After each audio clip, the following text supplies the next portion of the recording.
இன்றைய கிறிஸ்து பிறப்பின் நாளிலே கூடி வந்திருக்கிற உங்கள் யாவரையும் கிறிஸ்துமஸ் வாழ்த்துக்களை கூறி உங்களை வாழ்த்தி வரவேற்கின்றோம். விண்ணகமும் மண்ணகமும் மகிழ்ந்திட்ட நாள், உன் மைந்தன் மண்ணுக்கு வந்த நாள். விண்ணகமும் மண்ணகமும் மகிழ்ந்திட்ட நாள், உன் மைந்தன் மண்ணுக்கு வந்த நாள். மண்ணின் சாயலாய் மாறிப்போன நம்மை, மண்ணின் சாயலாய் மாறிப்போன நம்மை மன்னவனுக்கு ஏற்றவர்களாக மாற்றிவிட்ட மாண்புதான் என்னே சொல் மனமே. மன்னவனுக்கு ஏற்றவர்களாக மாற்றிவிட்ட மாண்புதான் என்னே சொல் மனமே.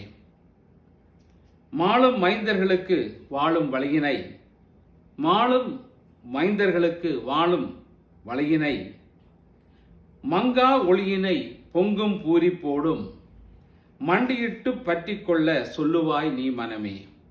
மங்கா ஒளியினை பொங்கும் பூரிப்போடும் மண்டியிட்டு பற்றி கொள்ள சொல்லுவாய் நீ மனமே என அழைக்கின்றோம் அன்பாய் அவர் துதி. செலுத்தி மகிழ அழைக்கின்றோம் அன்பாய் என அழைக்கின்றோம் அன்பாய் அவர் துதி.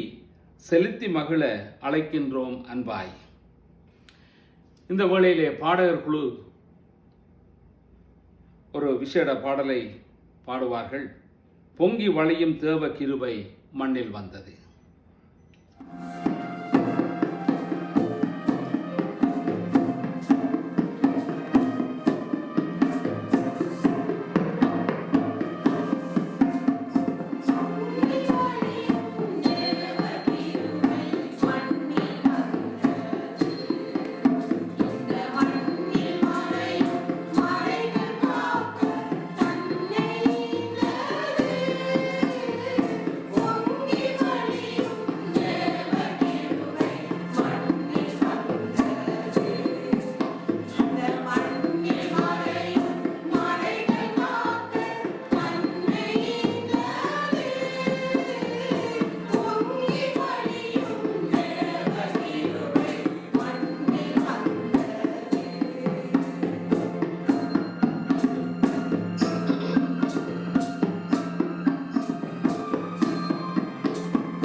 அன்பும் கிருபை நிறைந்த இயேசுவாமி, இந்த வேளையில் உமது வார்த்தைகளை தியானம் பண்ணும்படியாக உம்முடைய சமூகத்திலே நாங்கள் கடந்து வருகிறோம். தகப்பனே, இந்த வேளையை ஆசீர்வதித்து தாரும்.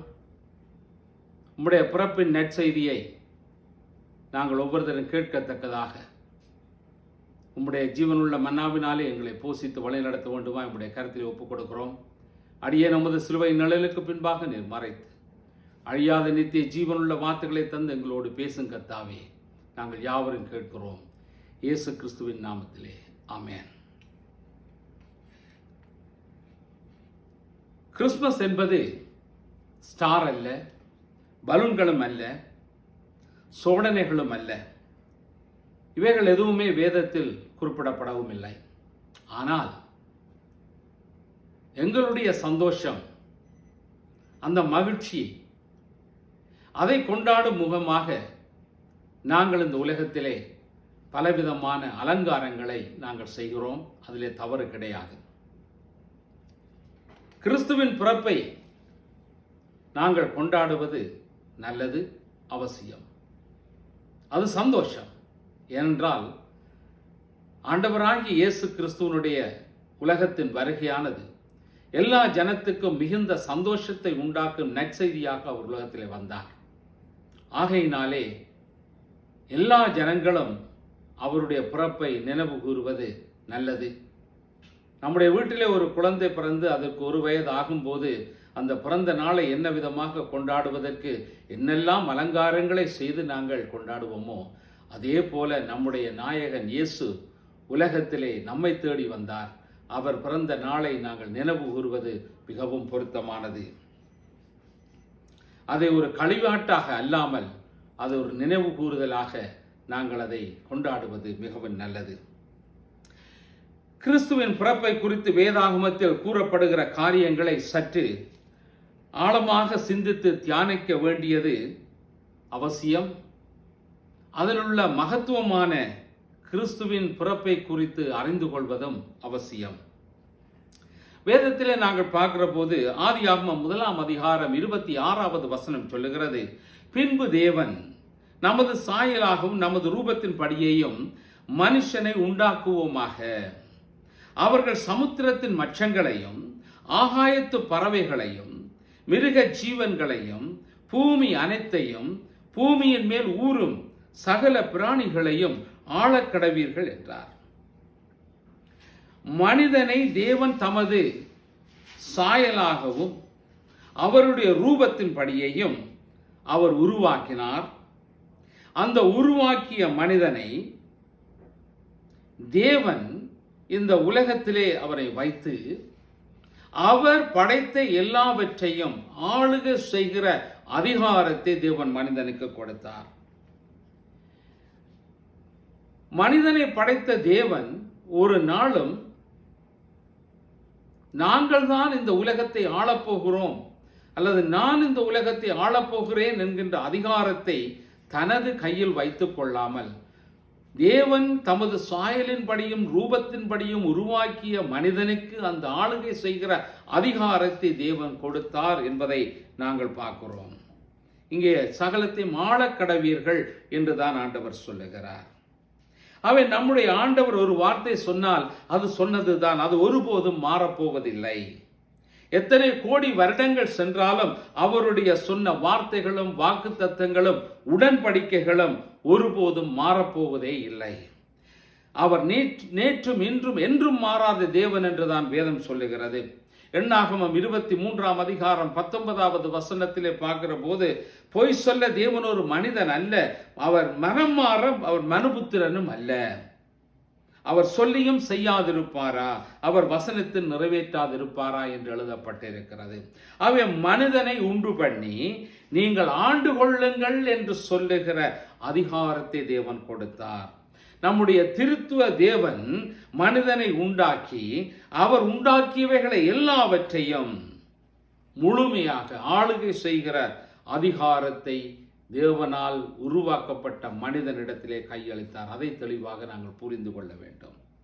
இந்த பூமியை ஆளுகை செய்யும்படியான ஒரு சட்டபூர்வமான அதிகாரத்தை உருவாக்கிய தேவன் தானே எடுத்துக்கொள்ளாமல் நம்மை உருவாக்கிய தேவன் தானே அந்த அதிகாரத்தை எடுத்துக்கொள்ளாமல் தான் உருவாக்கிய மனிதனுக்கு அந்த அதிகாரத்தை கொடுத்து பூமியிலே வாழ வைத்திருக்கிறார்.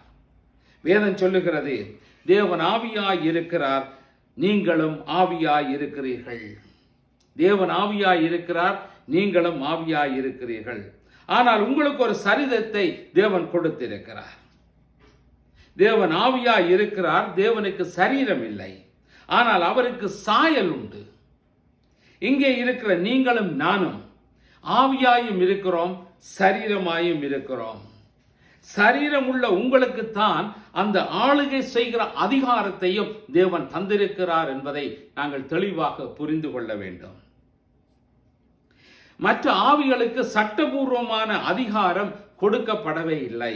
ஆவிகளுக்கு எந்த விதமான சட்டபூர்வமான அதிகாரமும் கிடையாது. ஆனால் இந்த பூமியில் தள்ளப்பட்ட லூசிபருக்கு சட்டப்படியான அதிகாரம் கிடையாது. என்றாலும் அவன் இல்லீகலி லீகல், அதாவது சட்டம் இல்லாத சட்டபூர்வமாய் அங்கும் இங்கும் திரிந்து யாரை விழுங்கலாம் என்று சுற்றி திரிகிறான் என்று நாங்கள் வேதத்திலே பார்க்கிறோம். அவை சட்டபூர்வமான அதிகாரம் ஆவிகளுக்கு இந்த பூமியிலே கொடுக்கப்படவே இல்லை. இந்த லூசிபர் தேவன் மேல் கோபம் கொண்டவனாய் தேவ சமூகத்திலே இருந்து தள்ளப்பட்டவன். இப்பொழுது அவன் பூமியிலே இருக்கிறான். இப்பொழுது அவன் தேவனுடைய அதிகாரங்களை தேவன் மனிதனுக்கு கொடுத்திருக்கிறபடியினாலே அந்த அதிகாரத்தை அவன் தன் பக்கமாக எடுத்துக் கொள்வதற்கு, தெளிவாக புரிந்து கொள்ளுங்கள், தேவன் மனிதனுக்கு கொடுத்திருக்கிற அந்த அதிகாரத்தை அவன் தன்வசமாக எடுத்துக் கொள்வதற்கு, ஏனென்றால் ஆவிக்கு அதிகாரம் இல்லை ஆளுகை செய்வதற்கு. இப்பொழுது அதனாலே இந்த பிசாசானவன் என்ன செய்கிறான்? அதிகாரத்தை தன் பக்கமாய் எடுத்துக் கொள்வதற்காக சட்டபூர்வமான, சட்டம் இல்லாத, இல்லீகலி லீகலாக ஒன்றை செய்ய நினைக்கிறான். அவன் என்ன செய்கிறான்? எனக்கு சரீரம் இருந்தால்தான் நான் ஆளுகை செய்ய முடியும் என்பதை அவன் உணர்ந்து கொள்ளுகிறான். ஆனபடியினாலே மனிதனுக்கு தேவன் சரீரத்தை கொடுத்து விட்டார். அவனுக்கு பூமியின் மேல் அதிகாரமும் ஆளுகையும் உண்டு. அவை சட்டபூர்வமான அதிகாரம் இல்லாத இந்த சாத்தான் தனக்கு சட்ட அதிகாரம் வேண்டும் என்பதற்காக சர்ப்பத்தின் சரீரத்தை அவன் தனதாக்கி கொண்டான். அவை ஆரம்பத்தில் சர்ப்பத்துக்கு கால்கள் இருந்தது. இப்பொழுதும் சர்ப்பத்துக்கு வளராத 2 கால்கள் அதன் தோலினுள் மறைந்து இருக்கிறது என்று அங்கே ஆராய்ச்சியாளர்கள் கூறுகிறார்கள். தேவன் சபித்ததன் பின்புதான் சர்ப்பம் ஊர்ந்து செல்லுகிற நிலையை அடைந்தது என்று சொல்லி ஆதியாகமம் 3ஆம் அதிகாரம் 14வது வசனம் தெளிவாக சொல்லுகிறது. அப்பொழுது தேவனாகிய கர்த்தர் சர்ப்பத்தை பார்த்து, நீ இதை செய்தபடியால் சகல நாட்டு மிருகங்களிலும் சகல காட்டு மிருகங்களிலும் சபிக்கப்பட்டிருப்பாய். நீ உன் வயிற்றினால் நகர்ந்து உயிரோடு இருக்கும் நாளெல்லாம் மண்ணை தின்பாய் என்று சொல்லி தேவன் அங்கே கூறியிருக்கிறார். அது சாபத்தினுடைய சரீரம். ஆகவே இந்த லூசிபர் ஆகிய ஆவியாகிய சாத்தான் மனிதனை வஞ்சிக்க வேண்டும் என்றால் அதற்கு ஒரு சரீரம் தேவையாயிருந்தது. அவை சரீரம் இல்லாத யாரும் இந்த பூமியை ஆளுகை செய்ய முடியாது. தேவனை அந்த அதிகாரத்தை எடுத்துக்கொள்ளாமல் அவர் மனிதனுக்கு அந்த அதிகாரத்தை கொடுத்து விட்டார். ஆகவே சாத்தான் சர்ப்பத்தின் உடலை பயன்படுத்தி கொஞ்சம் சட்டபூர்வமாய் இந்த மனிதனை வஞ்சித்து அவன் வாயிலிருந்தே சில வார்த்தைகளை மூலமாய் தவறுகளை செய்ய வைத்து அவனை விழப்பண்ணி விட்டால் இந்த உலகத்தினுடைய சட்டமில்லாத சட்டபூர்வமான ஆளுகையை என் கையில் எடுத்து விடுவேன் என்று சொல்லி அவன் ஒரு முயற்சியை செய்கிறான். அவன் சர்ப்பத்துக்குள்ளே அவன் புகுந்து விடுகிறான். சர்ப்பத்தின், அதாவது அந்த சர்ப்பமானது அந்த மண் சரீரமான அழுக்குக்குள்ளே, அந்த அழுக்கு சரீரத்துக்குள்ளே புகுந்து ஏவாளை அவன் சந்தித்தான் என்று சொல்லி நாங்கள் பார்க்கிறோம். ஏவாளோடு வார்த்தையிலே விளையாடினான். சாத்தானின் தந்திர வலையிலே மயங்கி தேவனுடைய வார்த்தையை மீறினாள் என்று நாங்கள் பார்க்கிறோம். அதன் விளைவு அவர்கள் பாவத்தில் வீழ்ந்து போனார்கள். பகலின் குளிர்ச்சியான வேளையிலே ஆண்டவர் ஏதேன் தோட்டத்திலே உலாவ வரும்போது அங்கே ஆதாமும் ஏவாளும் அங்கே அவரை சந்திப்பார்கள். வழமை போல ஆண்டவர் அங்கே வந்தபோது ஆதாமும் ஏவாளும் அந்த இடத்திலே வரவில்லை.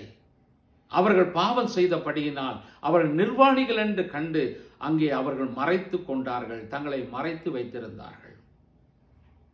அவர்கள் தங்களுடைய நிர்வாணத்தை மறைப்பதற்காக இலைகளை ஆடையாக கொண்டிருந்தார்கள். அதை தேவன் விரும்பவில்லை. தேவன் அவர்களுக்கு ஒரு தோலுடையை கொடுத்தார் என்று சொல்லி நாங்கள் பார்க்கிறோம்.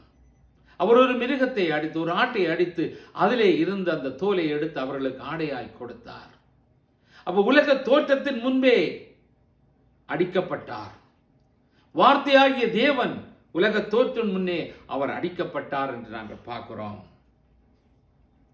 ஆதியாகமம் 3ஆம் அதிகாரம் 15வது வசனத்திலே தேவன் தீர்க்க தரிசனமாக ஒரு காரியத்தை சொல்லுகிறார். யாருக்கு ஆளுகை கொடுத்தாரோ அவர்களை மீட்கின்ற அந்த திட்டத்தையும் தேவன் வகுத்து அந்த காரியத்தை அவர் சொல்லுகிறார். உனக்கும் ஸ்திரிக்கும் உன் வித்துக்கும் அவள் வித்துக்கும் பகை உண்டாக்குவேன், அவர் உன் தலையை நசுக்குவார், நீ அவர் குதிக்காலை நசுக்குவாய் என்றார். அவை தேவன் சொன்ன அந்த ஸ்திரீ என்னுடைய வித்து, அந்த வித்தை கொண்டு உன் தலையை அவர் நசுக்குவார் என்று சொல்லப்படுகிற அந்த வார்த்தை, அவை ஒரு ஸ்திரீயினுடைய வித்திலே இருந்து வரப்போகிற ஒரு மனுஷன் உன்னுடைய தலையை நசுக்குவார் என்று சொல்லுகிறார். அவை சாத்தானிடத்திலே தேவன் தெளிவாக ஒரு காரியத்தை சொல்லுகிறார். நீ இந்த ஸ்திரியை வஞ்சித்ததினாலே இந்த ஸ்திரியிலிருந்து புறப்படுகிற வித்து, அந்த ஸ்திரியினிடத்திலிருந்து வரப்போகிற வித்து தான் உன்னுடைய தலையை நசுக்கும் என்று தெளிவாக சொல்லிவிட்டார். தேவன் மனிதனுக்கு கொடுத்திருக்கிற அந்த சட்ட அதிகாரம் தன்னுடைய பிள்ளைகளுக்கு முற்றிலுமாக அதை கொடுத்து விட்டார். நீ அதை இன்னொரு சரீரத்துக்குள்ளே வஞ்சகமான முறையிலே புகுந்து நீ இப்பொழுது தேவ பிள்ளைகளை கர்த்தரால் உருவாக்கப்பட்ட அவருடைய சாயலின்படியும் ரூபத்தின்படியும் உருவாக்கப்பட்ட அந்த மனுஷனை அவன் வஞ்சிக்கிறவனாக செயல்படுகிறான். இந்த திட்டம் தேவனுக்கு தெரிந்திருந்தபடியினாலே தேவன் என்ன செய்கிறார்? அவர் ஸ்திரீயின் மூலமாக தம்முடைய சித்தத்தை நிறைவேற்றுவதற்கு ஆயத்தம் பண்ணி அந்த ஸ்திரீக்குரிய கற்பத்தை அவர் வித்தியாசமான முறையிலே அவர் வடிவமைத்திருந்தார். அந்த ஸ்திரீக்குள்ளே எந்த வித்தும் அல்ல. மனிதர் இழந்து போன அதிகாரத்தை எடுப்பதற்கு கொடுப்பதற்கு அதற்கு தேவையான சூழ்நிலை உள்ள ஒரு தாயின் கற்பத்தை தேவன் வடிவமைத்திருக்கிறார். அந்த கற்பம் எப்படியாக வடிவமைக்கப்பட்டிருக்கிறது என்று பார்க்கும்போது, அதாவது இந்த வடிவத்திலே பாவம் இருக்கக்கூடாது. அந்த வடிவமைப்பில் அந்த டிசைன்ல இயேசு பிறக்க வேண்டுமானால் அது இரத்தமும் ஸ்திரீயின் இரத்தமும் கலக்கக்கூடாதது. அதாவது ஆண்டவராகிய இயேசு கிறிஸ்துவனுடைய இரத்தம் தூய்மையானதாக பரிசுத்தம் உள்ளதாக இந்த உலகத்திலே பிறக்க வேண்டி இருக்கிறது. ஆனபடியினாலே தான் தேவன் அந்த கற்பத்தை வித்தியாசமாக வடிவமைத்திருந்தார். கலக்கக்கூடாத பரிசுத்த இரத்தம், தூயதான சரீரம், இந்த அதிகாரம் நான் உண்டாக்கின எனது பிள்ளைகளுக்கு திரும்ப கொடுக்க வேண்டுமானால் சட்ட அதிகாரம் ஆண்டவராகிய இயேசு கிறிஸ்துவுக்கு இந்த பூமியிலே இருக்க வேண்டும். அந்த சட்ட அதிகாரம் வேண்டுமானால் இயேசுவுக்கு ஒரு சரீரம் தேவை. தேவனாவியாய் இருக்கிறார் என்று நாங்கள் ஆரம்பத்திலே பார்த்தோம். அந்த சரீரத்தை தரித்துக் கொள்வதற்கு நீ எந்த ஸ்திரியை கொண்டு வஞ்சித்தாயோ அப்படியான ஒரு ஸ்திரியின் வயிற்றிலிருந்தே உன் தலையை நசுக்குவதற்கு ஒருவர் வருவார். தேவன் கொடுத்த வாக்கு தத்தம் நிறைவேறும்படியாக 2000 ஆண்டுகளுக்கு முன்பு ஒரு எளிய கன்னிப்பெண்ணாக வாழ்ந்த ஒரு பரிசுத்த ஸ்திரியை தேவன் ஆயத்தம் பண்ணி வைத்திருந்தார். அவளுடைய கற்பத்திலே தேவன் மனுஷனாக அவர் உருவெடுத்ததை நாங்கள் பார்க்கிறோம். அது ஒரு மனுஷனால் உருவான கற்பம் அல்ல. வேதம் சொல்லுகிறது பரிசுத்த ஆவியானவர் நிழலிட்டதினாலே உருவானது என்று நாங்கள் பார்க்கிறோம். இந்த கருவின் இரத்தம் வேறு, தாயின் இரத்தம் வேறு, ஒன்றோடொன்று கலக்க முடியாதவாறு அமைக்கப்பட்டது. ஆராய்ச்சிகள் இன்றும் தாயின் இரத்தம் வேறு, குழந்தையின் இரத்தம் வேறு என்று சொல்லுகிறது. அந்த கற்பத்துக்குள்ளே ஆவியாய் இருக்கிறவர் ஒரு பெரிய தேவன், ஒரு குழந்தையாக அவர் உருவானார். கற்பத்தின் தலையை நசுக்குவதற்கு இயேசு என்னும் நாமத்தோடு அவர் உலகத்திலே வந்தார். இந்த உலகத்தை உண்டாக்கின தேவன், சர்வ வல்லமை உள்ள தேவன், எல்லாவற்றையும் உண்டு பண்ணினவர் ஆவியான தேவனாக இருக்கிறார். அப்படிப்பட்ட பெரிய தேவன் இந்த உலகத்துக்கு வந்தார் என்று சொல்லி நாங்கள் பார்க்கிறோம்.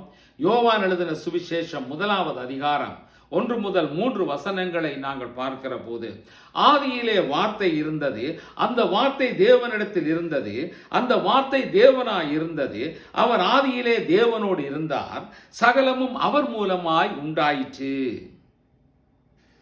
14வது வசனத்தை பாருங்கள். அந்த வார்த்தை மாம்சமாகி கிருபையினாலும் சத்தியத்தினாலும் நிறைந்தவராய் நமக்குள்ளே வாசம் பண்ணினார் என்று எழுதப்பட்டிருக்கிறது. அவர் எவ்வளவு பெரிய தேவன், குழந்தையாக மாறுவது என்பது எவ்வளவு பெரிய தியாகம் என்பதை நீங்கள் சிந்தித்து பாருங்கள். தேவனுடைய வார்த்தை சொல்லுகிறது, அவர் தம்முடைய சொந்த குமாரன் என்றும் பாராமல் இவ்வளவாய் உலகத்திலே அன்பு கூர்ந்தார். அவர் தன்னுடைய குமாரன் ஆண்டவராகி இயேசுவை இந்த உலகத்திலே மனு கோலம் எடுத்து வரும்படியாய் வைத்து, இந்த மனிதன் எந்த பாவத்திலே வீழ்ந்து போனானோ, தேவனுடைய சாயலை இழந்து போனானோ, அதை மறுபடியுமாய் கொடுக்கும்படியாய் ஆண்டவராகி இயேசு கிறிஸ்து இந்த உலகத்திலே மனு கோலம் எடுத்தார். மனிதனாக அவர் பிறந்தார்.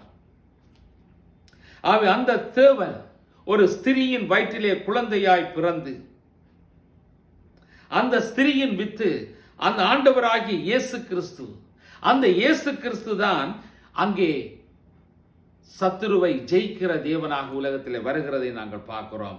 அப்பொழுது ஆண்டவராகிய இயேசு கிறிஸ்துவுக்கு ஒரு சரீரம் இருக்கிறது. சரீரம் இல்லாத ஒருவனுக்கு இந்த பூமியின் மேல் ஆவிக்குரிய சட்ட அதிகாரம் இல்லை. சரீரம் உள்ள ஒருவனுக்கு இந்த பூமியிலே தேவன் ஆளுகையை கொடுத்திருக்கிறார்.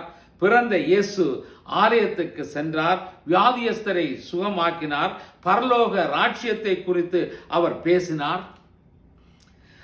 இயேசு மீண்டும் அந்த அதிகாரத்தை கொடுப்பதற்கு அங்கு வேதத்தில் நாங்கள் பார்க்கிறோம், இந்த கல்லின் மேல் என் சபையை கட்டுவேன், பாதாள வாசல்கள் அதை மேற்கொள்வது இல்லை என்று சொன்ன ஆண்டவராகிய இயேசு கிறிஸ்து, அது கட்டிடத்தை அவர் குறிப்பிடவில்லை, உலகத்திலே வாழுகிற நம்மைத்தான் ஆண்டவர் குறிப்பிட்டார். அது நீங்களும் நானும் தான்.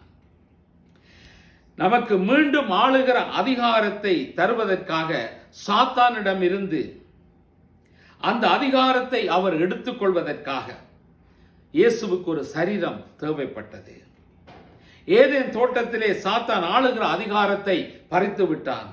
அதை திரும்ப கொடுப்பதற்காக உலக தோட்டத்துக்கு முன்பாகவே அவர் நமக்காக அடிக்கப்பட்டார் என்று நாங்கள் வேதத்திலே பார்க்கிறோம். உலகத்திலே வந்து மரித்து உயிர்த்தெழுந்த இயேசு என்ன சொன்னார் என்று நாங்கள் பார்க்கிற போது, மத்தேயு எழுதின சுவிசேஷம் 28வது அதிகாரம் 18வது வசனத்தை பாருங்கள். அவர்களை நோக்கி, வானத்திலும் பூமியிலும் சகல அதிகாரமும் எனக்கு கொடுக்கப்பட்டிருக்கிறது. வானத்திலும் பூமியிலும் எனக்கு சகல அதிகாரமும் கொடுக்கப்பட்டிருக்கிறது. அந்த அதிகாரத்தை சபையாகிய உங்களுக்காக அவர் கொடுத்திருக்கிறார். பிசாசுக்கு எப்பொழுதும் ஒரு சரீரம் தேவை செயல்படுவதற்கு. ஏனென்று சொன்னால், நீங்க பாருங்கள், இயேசு பிசாசை துரத்துகிற போது அவை தங்களை பன்றி கூட்டத்துக்குள்ளே துரத்தி விடும்படியாக கேட்டுக்கொள்கிறதை நாங்கள் பார்க்கிறோம். ஆண்டவராகிய இயேசு கிறிஸ்து அவைகளை பன்றி கூட்டத்துக்குள்ளே துரத்தி விடுகிறார். உன்னுடைய சரீரம் தேவனுடைய சரீரம். உனக்கு ஆளுகை செய்யும் அதிகாரத்தை மீண்டும் பெற்று தருவதற்காக அவருக்கு ஒரு சரீரம் தேவைப்பட்டது. மனிதனுக்கு 2 மரணங்கள் உண்டு. ஒன்று ஆவிக்குரிய மரணம், இன்னொன்று சரீரத்துக்குரிய மரணம். இவை இரண்டையும் ஆண்டவராகிய இயேசு கிறிஸ்து கல்வாரியிலே ஜெயித்தார் என்று நாங்கள் பார்க்கிறோம். சாத்தான் பாம்பின் சரீரத்தை எடுத்து ஏவாளை வஞ்சித்தது. தேவன் மனிதனுக்கு கொடுத்த ஆளுகையின் அதிகாரத்தை அவன் பறித்துக் கொண்டான். அவை சாத்தான் பாம்பின் சரீரத்தை எடுத்து ஏவாளை வஞ்சித்து தேவன் மனிதனுக்கு கொடுத்த ஆளுகையின் அதிகாரத்தை பறித்துக் கொண்டபடியினாலே அந்த அதிகாரத்தை ஆளுகையை கொடுக்கும்படியாக ஆண்டவராகிய இயேசு கிறிஸ்து ஒரு சரீரம் தேவைப்பட்டது. அவை தேவனுடைய வாக்குத்தத்தமானது ஒரு ஸ்திரியின் மூலமாக இயேசு என்னும் நாமம் உள்ளவராய் பிறந்து பாவத்தை மன்னித்து ஆளுகையை அவர் நமக்கு தந்தார். அவை எனக்கு அருமையானவர்களே, ஆண்டவராகிய இயேசு கிறிஸ்து இந்த உலகத்திலே வரவில்லை என்று சொன்னால் எங்களுக்கு மீட்பு கிடையாது, பாவ மன்னிப்பு கிடையாது, ரட்சிப்பு கிடையாது. அவை நம்முடைய பாவங்களை எல்லாம் அவர் ஏற்றுக்கொள்ளும்படியாய் பாவமில்லாதவர் இந்த உலகத்திலே வந்து இன்றைக்கு அவர் எங்களை மீட்டுக் கொள்ளுகிற தேவனாக அவர் இருக்கிறார். அவை எனக்கு அருமையானவர்களே, நீங்களும் நானும் இன்றைக்கு அந்த அதிகாரத்தை நாங்கள் பெற்றிருக்கிறோம். ஆனபடியினாலே இன்றைக்கு நாங்கள் கிறிஸ்துமஸை நாங்கள் கொண்டாடுகிற போது நாங்கள் எல்லாரும் ஒருவரை ஒருவர் வாழ்த்தும் போது ஹாப்பி கிறிஸ்மஸ், மேரி கிறிஸ்மஸ் என்று சொல்லி நாங்கள் ஒருவரை ஒருவர் வாழ்த்துவது மிகவும் நல்லது.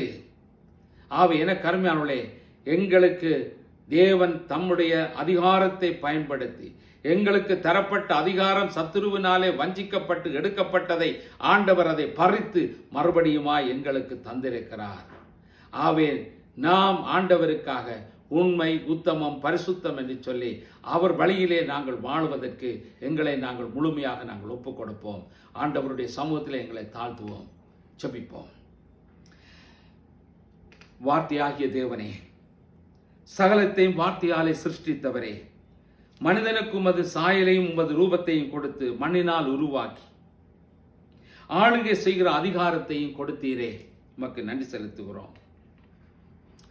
உம்முடைய சமூகத்திலிருந்து தள்ளப்பட்ட லூசிபர் உலகத்தில் அதிகாரம் இல்லாத அவன் அதிகாரத்தை கைப்பற்றும்படியாக சர்ப்பத்தின் உடலை தாங்கி அதை அவன் தனதாக்கி நீர் உருவாக்கின மனிதனை வஞ்சனை செய்து பாவத்திலே விழப்பண்ணினான். பாவத்தில் விழுந்து போன மனிதனை மீட்க மனிதனாக நீர் உலகத்திலே வந்து நீர் எங்களுக்காக சிலுவையை சுமந்து வெற்றி சிறந்தீர். ரட்சிப்பின் தேவனே, நீர் சாத்தானின் தலையை நசுக்கி வெற்றி சிறந்தீர்.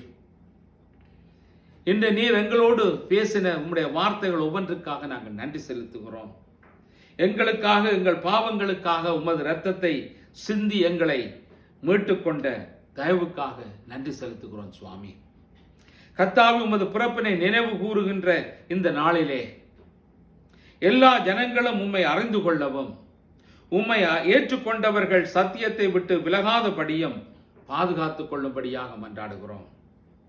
வார்த்தையாகிய தேவனே, நீர் மாம்சமாகி எங்களுக்குள்ளே வாசம் பண்ணுகிறதற்காக நன்றி செலுத்துகிறோம்.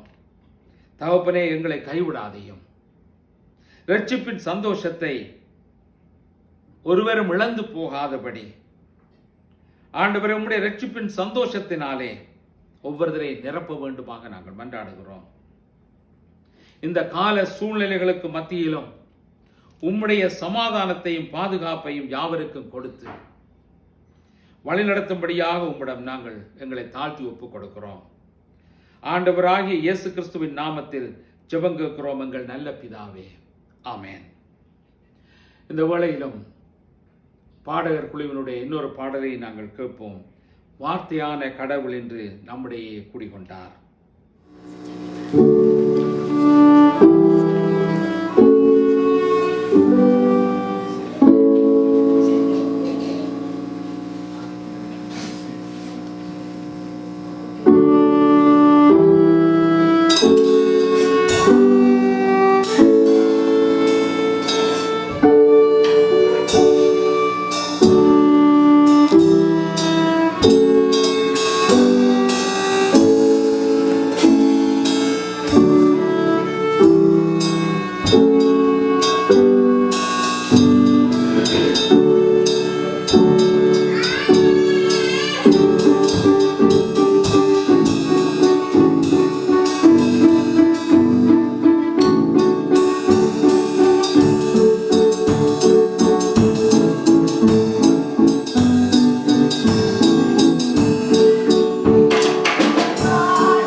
அன்பான இயேசுவாமி, மட்டுமாய் நீர் எங்களை வழிநடத்தி வந்த தேவக்காக ஸ்தோத்திரம். உம்முடைய பிறப்பின் பண்டிகையை கொண்டாடுகிற இந்த நாளிலே எல்லா மக்களும் ஆண்டவரே, நீர் பிறந்த அந்த மகிழ்ச்சியை நினைவு கூறுகிற போது வெறும் களியாட்டுகளோடு கடந்து போகாதபடி உம்முடைய வார்த்தைகள் என்ன சொல்லுகிறதோ அதற்கு கீழ்ப்படிந்து நடக்கிற பிள்ளைகளாக எங்கள் ஒவ்வொருத்தரையும் வழி நடத்தும். உம்முடைய பரிசுத்த கரத்திலே நாங்கள் ஒப்புக் கொடுத்து ஜெபம் பண்ணிக்கிறோம் நல்ல பிதாவே, ஆமென். நம்முடைய ஆண்டவராகிய இயேசு கிறிஸ்துவின் கிருபையும் பிதாவாகிய தேவனுடைய அன்பும் தேற்றவாளனாகிய பரிசுத்த ஆவியானுடைய அந்யோன்ய ஐக்கியமும் வழி நடத்தலும் தேவ சமாதானமும் உங்கள் அனைவரோடு மீண்டும் என்று நிறைவாய் தங்குவதாக, ஆமென். நாங்கள் யாவரும் சேர்ந்து சொல்லுவோம். என் ஆத்துமாவே கர்த்தரை ஸ்தோத்திரி, என் முழு உள்ளமே அவருடைய பரிசுத்த நாமத்தை ஸ்தோத்திரி. என் ஆத்துமாவே கர்த்தரை ஸ்தோத்திரி, அவர் செய்த சகல உபகாரங்களையும் மறவாதே, ஆமென். இந்த வார்த்தைகளை கேட்டுக்கொண்டு உங்கள் யாவரையும் கர்த்தர் தாமே ஆசீர்வதித்து வழிநடத்துவாராக. உங்கள் யாவருக்கும் கிறிஸ்துமஸ் வாழ்த்துக்களை தெரிவித்துக் கொள்கிறோம். சமாதானத்தின் தேவன் உங்களோடு கூட இந்த வழிநடத்துவாராக. ஷாலோம்.